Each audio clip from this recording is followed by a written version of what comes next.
자, 오늘 본문은 창세기 31장 43절에서 55절입니다. 43절에서 55절. 라반이 야곱에게 대답하여 이르되 딸들은 내 딸이요 자식들은 내 자식이요 양떼는 내 양떼요 네가 보는 것은 다 내 것이라. 내가 오늘 내 딸들과 그들이 낳은 자식들에게 무엇을 하겠느냐. 이제 오라. 나와 내가 언약을 맺고 그것으로 너와 나 사이의 증거를 삼을 것이니라. 이에 야곱이 돌을 가져다가 기둥으로 세우고 또 그 형제들에게 돌을 모으라 하니 그들이 돌을 가져다가 무더기를 이루매 무리가 거기 무더기 곁에서 먹고 라반은 그것을 여갈사두다라 불렀고 야곱은 그것을 갈렛이라 불렀으니 라반의 말에 오늘 이 무더기가 너와 나 사이에 증거가 된다 했으므로 그 이름을 갈렛이라 불렀으며 또 미스바라 했으니 이는 그의 말에 우리가 서로 떠나 있을 때 여호와께서 나와 너 사이를 살피시옵소서 함이라. 만일 네가 내 딸을 박대하거나 내 딸들 외에 다른 아내들을 맞이하면 우리와 함께 할 사람은 없어도 보라 하나님이 나와 너 사이에 증인이 되시느니라 함이었더라. 라반이 또 야곱에게 이르되 내가 나와 너 사이에 둔 이 무더기를 보라. 또 이 기둥을 보라. 이 무더기가 증거가 되고 이 기둥이 증거가 되나니 내가 이 무더기를 넘어 내게로 가서 해하지 아니할 것이요 네가 이 기둥을 넘어 내게로 와서 해하지 아니할 것이라. 아브라함의 하나님 나홀의 하나님 그들의 조상의 하나님은 우리 사이에 판단하옵소서 하매 야곱이 그의 아버지 이삭이 경외하는 일을 가리켜 맹세하고 야곱이 또 산에서 제사를 드리고 형제들을 불러 떡을 먹이니 그들이 떡을 먹고 산에서 밤을 지내고 라반이 아침에 일찍 일어나 손자들과 딸들에게 입맞추며 그들에게 축복하고 떠나 고향으로 돌아갔더라. 네, 야곱이 야반도주했다는 소리를 듣고 라반과 그의 아들들이 11길을 달려 야곱을 붙잡습니다. 어쩌면 눈이 충혈될 정도로 화가 나서 그를 쫓아 붙었을 텐데 그 전에 바로 전날 하나님께서 꿈에 나타나셔서 너는 선악간에 말하지 말라고 경고하시죠. 그런 하나님의 보호하심 덕에 야곱과 라반은 안전한 피를 흘리지 않는 관계로 둘 사이를 해결하게 되는 것입니다.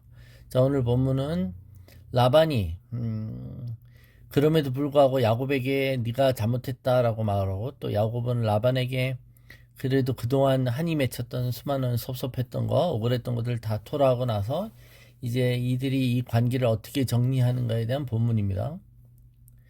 자, 우리가 보면 우리 수많은 공약이나 약속들을 많이 하죠. 특별히 정치인들은 선거 때 너무 수많은 약속들을 남발했다가 되고 나면 언제 그랬다는 듯이 헌신짝처럼 버려버립니다. 예. 그리고는 또 나중엔 무슨 말을 했다가 기억 안 난다고 하고 또 그런 말을 들은 적이 없다고 하고 정말 말을 많이 바꾸죠. 예, 수없이 사람들은 자신의 이속을 따지느라 말을 뒤집습니다. 서로를 믿는 관계에서도 어떤 약속을 했어도 우리는 쉽게 말을 뒤바꾸고 바꾸는 그런 것들을 많이 봅니다. 평소에 신뢰의 관계가 있었던 사람들도 그럴 텐데 평소에 서로에 대한 원망과 불만, 불신과 반목이 있던 관계에서는 어떻겠습니까? 자, 오늘 본문은 삼촌과 조카 라반과 야곱이 서로를 속고 속이는 관계였습니다. 서로를 어떻게 보면 배려하는 관계가 아닌 서로에게 비즈니스적으로 어떻게든 서로에게 이득을 더 보려고 하는 그런 참 가깝고도 먼 사이였다는 겁니다. 그런 불편한 관계였죠. 야곱은 하나님의 명령에 따라 라반의 곁을 떠나려고 하지만 라반은 그것을 추격해서 쫓아왔고 이때 개입하셔서 손대지 말라고 경고하셨습니다. 자, 이 둘이 이제 헤어지면서 둘 사이에 돌무더기를 쌓고 그것을 갈렛, 여갈사두다라 부릅니다. 이 말의 뜻은 증거의 돌무더기라는 뜻입니다. 즉, 둘 사이에 언약을 세웠다는 거죠. 둘 사이에 약속을 했다라는 것을 이 땅의 조형물로 세우자는 겁니다. 자, 언약을 세우고 이 둘이 음식을 같이 먹음으로 그 언약을 확증합니다. 이 고대 사람들이 보통 계약을 세우고 나서 식사를 같이 하며 그 계약을 축복하는 관행이 있었습니다. 그런데 그렇게 하면 되지 뭘 또 거기다가 땅에다가 뭘 쌓아요? 꼭 이렇게까지 해야 될까요? 그냥 구두로 약속하면 되지. 번거롭게 땅에다가 이런 조형물을 꼭 만들어야 하느냐라는 겁니다. 왜 그러는 걸까요? 왜 땅에다가 돌무더기를 싸서 탑처럼 싸서 이것들을 알게 하는 걸까요? 아까 말했듯이 사람들은 너무 쉽게 말을 바꾸고 변덕스럽기 때문이죠. 언제나 말을 번복하고 또 바꿀 수 있습니다.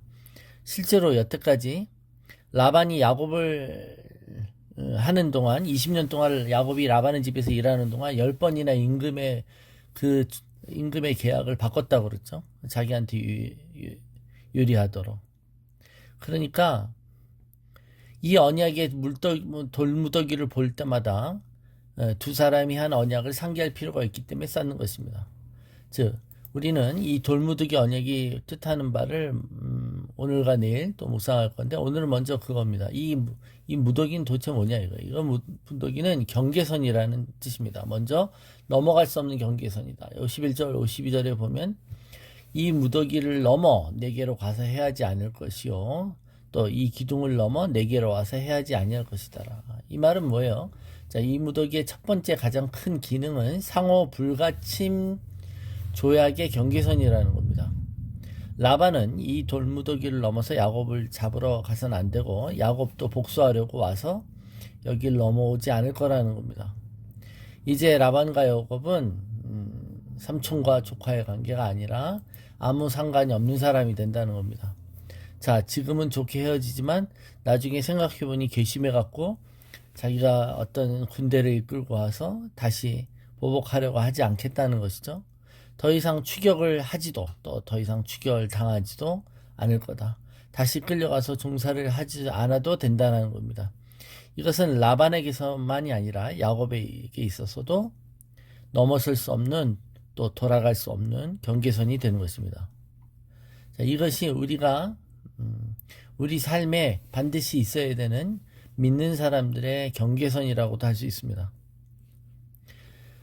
우리가 예수를 그리스도로 영접할 때 우리 안에 성령이 들어오심으로 하나님의 아들의 생명이 거합니다. 그렇다고 해서 우리의 육적이거나 혼적인 속성이 바뀌지는 않습니다. 하나님을 믿고 성령이 우리 안에 거하신다는 것은 이제 이러한 육적인 자연적인 욕망을 거부할 수 있게 되었다는 것이죠. 성령의 통치를 받게 되었다는 것이지 그냥 냅둬도 자연스럽게 우리가 성령님의 감동이나 성령님의 다스림을 받는다는 것이 아닙니다. 즉 죄와 사탄에게 종노릇 하지 않을 수 있게 되었다는 것이죠. 거부할 수 있게 되었다는 것이죠. 그 전까지는 거부할 수 없었다는 거예요. 그게 노예 의지이지 않습니까? 죄의 유혹과 압력을 거부할 수 있는 힘이 생겼어요. 그것은 하나님이 주신 놀라운 은혜입니다. 그게 바로 은혜인 것이죠.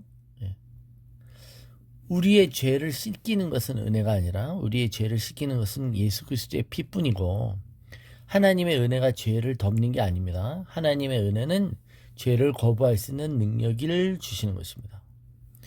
자, 의로움의 길을 선택할 수 있는 자유와 권세와 능력이 우리에게 있습니다. 능력이 있는데 그걸 사용해야 된다는 거예요. 자, 그러므로 우리는 하늘에 속한 시민권자입니다. 골로새서 3장 우리가 1절도 있었죠. 우리가 그리스도와 함께 다시 살리심을 받았으면 이제 하늘의 것을 찾으라 그랬죠. 하늘의 것을 구하라고. 또 그래서 땅에 있는 지체를 죽이라 그랬잖아요. 땅에 있는 갈로스 3장 5절에 보면, 즉 땅에 있는 우리의 몸이나 이런 것들을 죽이라는 것은 등한시함으로 파괴하라는 뜻입니다. 등한시해야 돼요. 등한시하라. 그거를 땅에 우리가 속해 있으니 땅과 관련된 일들을 하고 땅의 영역에 속해 있지만 그것이 우리에게 우선순위가 되면 안 된다는 겁니다. 그래서 우리는 소속이 바뀌었고 우리는 성령의 지배를 받았기 때문에 우린 이미 경계를 넘어온 사람들 아닙니까? 그러므로 우리가 뒷걸음치면 안 된다는 겁니다. 아무리 뒷걸음을 쳐도 넘어갈 수 없어야 되는 선이 있다는 것이죠. 여러분, 영적인 타락과 영적인 퇴보가 있을 수 있어요. 그죠? 영적인 타락은 하나님을 분명히 저버리고 하나님 대신에 다른 것을 취하는 것입니다. 그래서 이 영적인 타락은 영적인 퇴보를 갖고 오는데, 이런 영적인 퇴보는 우리가 잘 알지 못하게 진행될 수 있습니다. 자신도 모르게 자기가 뒷걸음치고 있는 것이죠. 우리는 분명히 버전이 바뀐 거고 우리는 분명히 차원이 다른 경계를 넘어온 것이죠.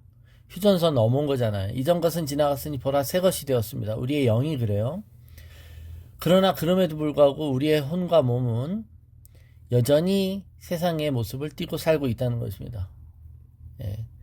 그래서 내가 얼마나 혹시 뒤로 퇴보했는가, 내가 말만 무늬만 크리스찬이고 내가 실제로 하나님이 우리의 왕이시고 우리의 구주인지를 볼 수 있는가, 그 볼 수 있는 표시가 내가 그죠? 이것을 경계로 볼 수 있다면 얼마나 좋겠어요. 그 경계선이 돌무더기가 되는 것입니다. 여러분. 내가 얼마나 이 경계에서 멀리 떨어져 있는지를 볼 수 있는 게 은혜 아닙니까? 그걸 가르쳐 줄 수 있다는 거예요. 그래서 돌무더기를 이렇게 볼 수 있도록 탑처럼 가시적인 어떤 조형물로 쌓을 수 있다는 것은 바로 그것을 뜻합니다. 가끔가다 저도 보면 핸드폰에 보면 데이터의 사용량이 있어요. 뭐 12기가, 한 달에 12기가인가? 그런데 보면 반 쓰면 6기가 썼다고 이렇게 알람이 오더라고요. 그리고 또 어떨 때는 다 썼습니다 이렇게 나와요. 예, 이제는 뭐 속도 느려진다 이거죠. 예. 그렇게 알려주는 이 알람이 울리면 얼마나 좋겠어요. 그런 경고가 있을 때 얼마나 좋겠습니까, 그죠? 어떨 때는 핸드폰에서 내가 움직이지 않고 운동을 안 하고 있으면 일어나서 운동하라고도 알려주죠. 우리가 영적으로 게으르고 기도하지 않고 있으면 이제 당신은 기도해야 됩니다 라는 알람이 있으면 얼마나 좋겠어요. 그런 것도 한번, 그러니까 우리는 이것을 제도적으로 마련해야 된다는 겁니다. 야곱이 라반에서 이제 20년 살다가 이곳을 떠나는 과정은 이스라엘 백성의 출애굽 과정과 매우 흡사하다고 할 수 있습니다. 출애굽을 떠날 때도, 그러니까 애굽을 떠날 때도 솔직히 바로가 허락하지 않았습니다. 그죠? 삼촌 라반이 가라고 하지 않았잖아요. 은근히 붙잡았잖아요. 이 애굽 땅을 떠나려고 하는 이스라엘 민족을 바로 왕이 온갖 회유로 떠나지 않게 했습니다. 떠나도 애들은 두고 떠나라, 또 양들은 두고 떠나라. 그래서 언제든지 돌아올 수 있게 한 것이죠. 그런데 하나님이 개입하셔서 출애굽하게 하십니다. 그런데 그 출애굽하는 이스라엘 백성을 애굽 군대가 쫓아옵니다. 그 둘 사이를 나누는 경계선이 있었죠. 그것이 바로 홍해였습니다. 홍해를 건너갔어요. 그걸 쫓아오다가 애국 군대는 다 거기서 몰살당하지 않습니까? 똑같아요. 그러니까 이 돌무더기는 결국 홍해와 같은 경계선인 것이죠. 홍해는 또 다른 갈르엣, 여갈, 사하두다였던 할 수 있습니다. 그러니까 우리 삶에 우리가 되돌아갈 수 없는, 우리가 넘어온 최종 그 뒤에가 있어요. 우리가 되돌아갈 수 없는 마지노선이 있다는 겁니다. 그게 바로 십자가라는 경계선이죠. 다시 돌아가고 싶어 하죠. 인간은 혼적이고 몸적이어서. 그러나 여기가 한계라는 것입니다. 그래서 여러분, 우리가 상태가 안 좋으면 다시 자꾸 뒤돌아봐요. 세상을 동경하고 세상과 완전히 결별해 놓고도 여러분 세상을 그리워합니다. 애국과 완전히 결별해야 되는 줄로 믿습니다. 그래서 그 경계선에서 얼쩡거리면 안 된다는 거예요, 여러분. 그래서 이 돌무더기는 여길 기념해서 뭐 하나님의 은혜를, 그죠? 요단강을 건너고 나서 요단강을 건넌 것을 기념으로 돌을 쌓고, 야곱이 그동안 하나님의 은혜를 기념해서 돌을 쌓고 하는 그런 기념의 돌이 아니라 경계의 돌인 거예요, 경계의 돌. 우리 삶에도 경계의 돌이 있는 거예요, 여러분. 그죠? 여러분, 그것이, 우리가 흔히 정량적이다, 정성적이다는 말을 하는데, 정성적인 것은 질적이기 때문에 잘 몰라요. 근데 그 정성적인 게 정량적인 어떤 걸로 나타날 때 볼 수 있는 것이죠. 기본적인 정량적인 게 우리 삶에 있어서 나의 정성적인 거를 반증하죠. 내가 최소 하루에 몇 번을 기도하는지를 보라는 겁니다. 그죠? 내가 하나의 말씀에 있는지 보라는 겁니다. 그 최소한의 것이 있습니다. 최소한의 돌무더기가 있는 거예요, 여러분. 자, 오늘도 이 아침 이 기도에 이 말씀을 듣는 여러분들은 실제로 말씀을 오늘도 듣고 하루를 시작하십니다. 네. 우리가 살면서 밥 3끼는 먹자. 아무리 바빠도 다 먹자고 하는 짓인데 하면서 먹습니다. 아무리 바빠도 그죠? 예, 먹고 합니다. 또 짧게 급히 먹더라도 먹습니다. 먹지 않으면 또 움직일 수 없기 때문이죠. 근데 사람이 떡으로만 살 수 없는 존재입니다. 우리 하나님의 말씀을 먹어야 되고 하나님의 말씀을 묵상해야 됩니다. 우리가 지어진 목적이 하나님과 교제하는 것이며 하나님만 말씀을 먹고 하나님께 경배하도록 지음을 받았습니다. 우리의 창조 목적이 그렇습니다. 그렇다면 여러분 우리가 기본적으로 들어야 되고 묵상해야 되면 기도해야 되는 그 마지노선이 있는 것입니다. 그래서 여러분 솔직히 이제 이 말씀을 들어야 되는 사람은 솔직히 또 이 말씀을 듣지는 않을 거예요. 이 말씀을 듣는 사람들은 또 성실하게 말씀을 듣는 사람들입니다. 그러나 혹시 잘 안 듣다가 이 말씀을 들으셨다면 여러분 주일날 말씀 우리 교회에서 제공되는 또 아침 기도회 또 기본 공예배로 드려진 말씀들이 요새는 문명의 이기로 이렇게 그 장소에 있지 않아도 나중에 다 이렇게 뭐 유튜브나 음성으로 이렇게 제공되지 않습니까? 여러분 그렇다면 이것을 활용하셔야 됩니다. 이것을 나의 영적인 마지노선 증거의 돌무더기로 삼으셔야 되는 줄로 믿습니다. 그래서 여기까지는 내가 기본으로 하겠다는 겁니다. 그 다음에 더 플러스로 엑스트라로 뭘 하는 것이지 가장 기본적인 것을 안 하면서 내가 뒷걸음질 치고 있지 않다? 착각인 것이죠. 내가 영적으로 호흡하고 있다? 내가 하나님의 자녀로서 제대로 살고 있다? 그렇게 말할 수 없을 것입니다. 오늘 말씀 또 우리가 묵상하면서 우리가 세상에서 떠난 자들이고 세상으로 돌아갈 수 없는 경계선이 있는 자임을 또 여러분 명심하시고 우리의 본분에 맞춰서 우리의 경건의 어떤 연습을 할 수 있는 최소한의 정량적인 그 경건의 연습의 어떤 훈련들 또 모습들 특별히 말씀과 기도와 또 예배에 관한 부분들을 꼭 설정해 놓으시고 이것을 또 우리 삶의 장치로 또 쌓으시는 여러분 되시길 축원합니다.